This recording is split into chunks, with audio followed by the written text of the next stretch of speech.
You have a relationship with T.O., so maybe you can give us a little bit of insight on where his head is and where the decision to decline the invitation maybe stems from.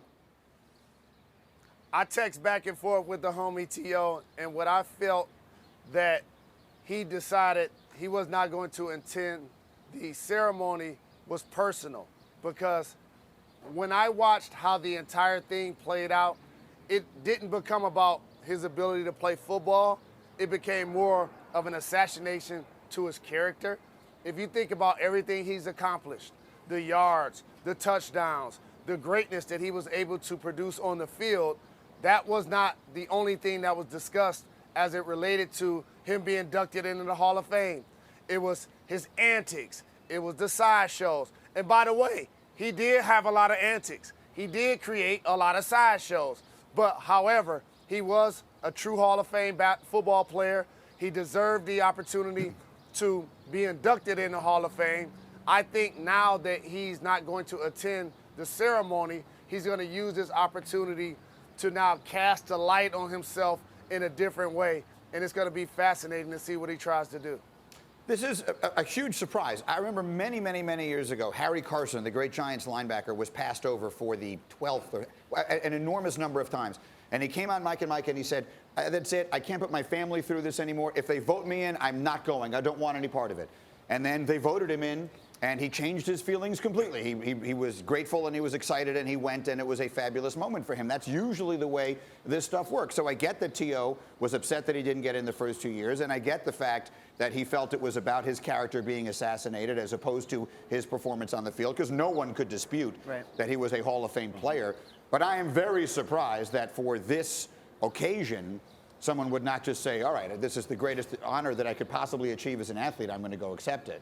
Did you ever feel that T.O. was one of those guys that will all of a sudden just kind of reverse pivot and become somebody different than who he's shown you to be? But it wouldn't require reversing anything necessarily. What exactly is it reversing? You show up and you make a speech and they induct you into the Hall of Fame. Well, I feel like I know this as an athlete, and I feel this way.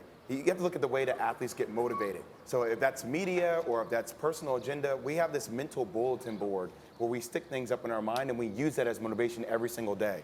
This doesn't surprise me at all. Actually, I commend T.O. for doing it the way he wants to do it. But this is who T.O. is. He's been consistent with this his entire career, and that's just who he is as a person. I don't mind it at all. And I love how he's been very open and honest and vocal about the decisions that have been made over the last couple of years and him believing that he should be enshrined. And so what he's doing now is saying, what I won't do is be fake and show up in Canton after I've said all these things. And now that I'm actually in, just kind of change my tune. So like you said, all we've ever known is the T.O. show. T.O. is going to be T.O. He's going to put his shades on and do what he does. Can I just say one thing? I know that there's other things to get to here, but going into the Hall of Fame is not about the people who vote you in, all right? I get that he's upset with the people who voted him in, and those are media members.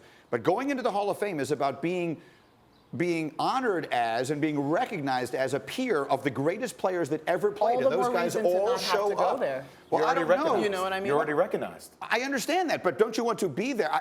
To me, I would think I would want to be there with all of them. Like, I lived through this with a little bit because I was very close friends with Chris Carter. And he got passed over and passed over and passed over. And then when he finally got into the Hall of Fame, you ask him, that was the greatest experience of his life.